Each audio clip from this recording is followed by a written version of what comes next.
போர்ட்லாந்துல இருந்து எப்பவும் வழக்கமா கிளம்புறது போல கிளம்புற ஒரு பிளைட்ல எக்ஸிட் கிட்டயே இருந்த சீட்ல ஒருத்த உட்காந்துருக்கான். அவன் பேரு தான் டான் கூப்பர். அவன் அந்த ஒட்டுமொத்த பிளைனையுமே ஹைஜாக் பண்ணி அந்த பிளைன்ல இருந்து குதிச்சு தப்பிச்சிருந்திருக்கான். இத பத்தி அந்த காலத்துல வேர்ல்டு வைடு பயங்கர ஃபேமஸா பேசப்பட்டுக்கிட்டு இருந்துச்சு. FBI எவ்வளவுதான் தேடியோ இத்தனை வருஷமா ஒரு அன்சால்வ்டு கேஸா இருக்கக்கூடியதுதான் இப்ப நம்ம பார்க்க போறோம். The unsolved mystery of DB Cooper. சரியா 1971 போர்ட்லாந்துல இருந்து ஒரு பிளைட் ஒண்ணு கிளம்புது. எல்லா நாளும் வரையும் அந்த நாள் அந்த பிளைட் எப்போதும் போல ரொம்ப காமா தான் கிளம்ப ஆரம்பிக்குது. எல்லா பேசஞ்சர்ஸும் அவங்களோட சீட்ல வந்து உட்கார ஆரம்பிக்கிறாங்க. கரெக்டா எக்ஸிட் பக்கத்துல தான் இந்த டான் கூப்பர் அப்படின்னு சொல்லக்கூடிய கொள்ளக்காரன் உட்காரான். இவனோட சிக்னேச்சர்ல கூட இவன் டான் கூப்பர்னு சொல்லி தான் போட்டிருக்கான். இவனை பத்தின அடையாளங்கள்லாம் என்னன்னா, இவன் ஒயிட் ஷர்ட் போட்டிருந்தான், பிளாக் ட்ரௌசர்ஸ் போட்டிருந்தான், அப்புறம் பிளாக் ஷூ போட்டிருந்தான், அப்படியே கோட் ஷூட் எல்லாம் போட்டு பயங்கர ரிச்சான பர்சன் மாதிரி இருந்திருக்கான். அதனாலதான் இவன் மேல யாருக்குமே சந்தேகம் வரல. அதுக்கப்புறம் இவன் சீட் நம்பர் 18E அப்படின்னு சொல்லக்கூடிய ஒரு சீட்ல உட்காந்துட்டு இருக்கான். அவனுக்கு கரெக்டா பின்னாடியே உட்காந்துருந்த ஏர் ஹோஸ்டர்ஸ் பேர் தான் ஃப்ளாரன்ஸ். எப்போதும் போல அவங்க கஸ்டமர்ஸ்க்கு என்னென்ன சர்வீஸ் வேணுமோ அதெல்லாம் பண்ணிட்டு இருந்திருக்காங்க.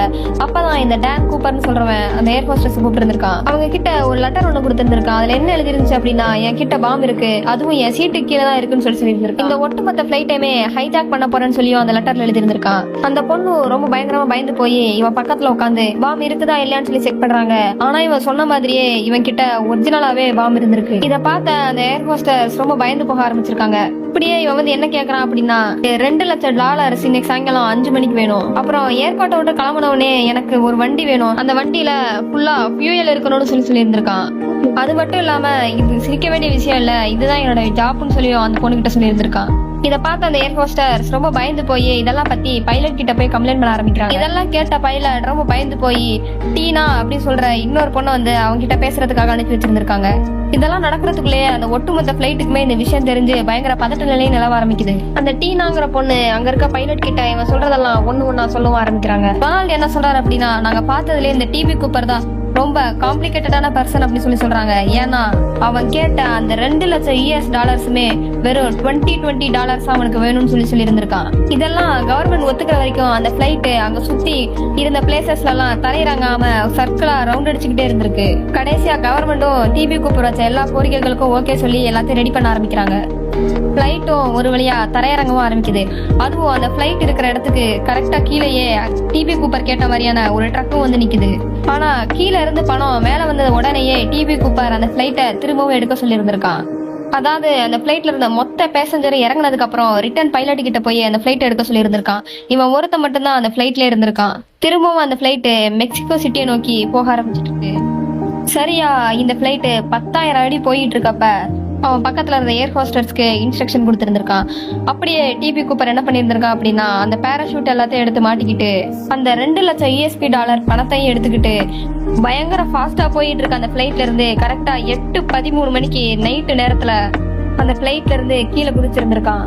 அதுவும் அவன் குதிச்ச இடம் ஒரு நிலப்பரப்பே கிடையாது, ஒரு கடல் பரப்புக்கு மேல வந்து அவன் தரையிறங்கிறதா சொல்றாங்க.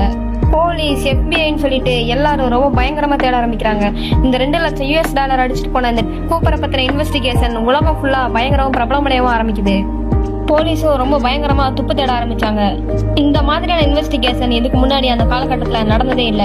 இந்த கருப்பு கண்ணாடியும் கோட்டு சூட்டும் போட்ட டிபி கூப்பர் கடலுக்குள்ள விழுந்து செத்து போயிட்டானா இல்ல இன்னும் உயிரோட இருக்கானா இல்லையான்னு சொல்லி இப்ப வரைக்கும் யாருக்குமே தெரியல. இது அந்த நாட்டுல ஃபேமஸா இருந்த பயங்கரமான நியூஸ் பேப்பர் கம்பெனிகளும் நிறைய அட்வர்டைஸ்மெண்ட்லாம் கொடுக்க ஆரம்பிச்சிச்சு. இதுல போலீஸும் கவர்மெண்ட் என்ன பண்ணிருந்தாங்க அப்படின்னா, டிபி கூப்பர் கொடுத்த $2 லட்சம் எல்லா நோட்டுகள்லயுமே இருந்த சீரியல் நம்பர் எல்லாத்தையுமே நோட் பண்ணி வைக்கவும் ஆரம்பிச்சிருந்திருக்காங்க. அந்த நோட்டுகளை எடுத்துக்கிட்டு தான் அந்த டிபி கூப்பர்ன்றவன் வானத்துல பறந்துகிட்டு இருந்த பிளைட்ல இருந்து கீழே குதிச்சிருந்திருக்கான். ஆக்சுவலா இந்த ஏர் ஹோஸ்டர்ஸ் வந்து இவங்கிட்ட பேராஷூட் அப்புறம் நிறைய கைட்லைன்ஸ் எல்லாம் கொடுக்கும்போது இதை பத்தி எல்லாம் உனக்கு பயன்படுத்த தெரியுமான்னு சொல்லி கேட்டு இருந்திருக்காங்க. அதுக்கு வேணா சொல்லியிருந்திருக்கானா, எனக்கு இதை எப்படி ஆப்ரேட் பண்ணணும்னு நல்லாவே தெரியும்னு சொல்லியிருந்திருக்கு. இதை வச்சு பார்த்தா இந்த டிபி கூப்பர்ன்றவன் இதை பத்தி ரொம்ப பயங்கரமா பிளான் பண்ணி ஸ்கெட்ச் போட்டுதான் இந்த ஹைஜாக்கே பண்ணியிருக்கான்னு சொல்லிட்டு நல்லா தெரிய வருது. இந்த பிளைட்ல இருந்து இறக்கி விடப்பட்ட பேசஞ்சர்ஸ் கிட்டையும் அந்த பைலட் கிட்டையும் கேட்டப்ப டிபி கூப்பர் இப்படிதான் இருப்பான்னு சொல்லி 2 ஸ்கெட்ச் வந்து வரைய ஆரம்பிக்கிறாங்க. அதுல வரைஞ்ச 2 ஸ்கெட்சுமே கிட்டத்தட்ட ஒரே மாதிரி தான் இருந்திருக்கு. ரெண்டு பேருமே சொல்லி வச்ச மாதிரி கருப்பு கலர் கண்ணாடி, கோட் சூட் போட்ட டீஷர்ட்டான ட்ரெஸ்ன்னு சொல்லிட்டு எல்லாமே அக்யூரேட்டா சொல்லி இருந்திருக்காங்க. இந்த மாதிரி பல எவிடன்ஸ் டிபி கூப்பர் பத்தி கிடைச்சும் போலீஸாலையும் FBI-ஆலையும் இன்னைக்கு வரைக்கும் இந்த டிபி கூப்பர் யாருன்னு சொல்லிட்டு கண்டுபிடிக்க முடியாமல் இருந்திருக்கு. ஆக்சுவலா யாரு இந்த டிபி கூப்பர்னு போலீஸும் FBI-யும் சஸ்பெக்ட் பண்ணிருக்காங்கன்னு சொல்லி அடுத்த வீடியோல பார்ப்போம். மறக்காம நம்ம சேனலை சப்ஸ்கிரைப் பண்ணிடுங்க.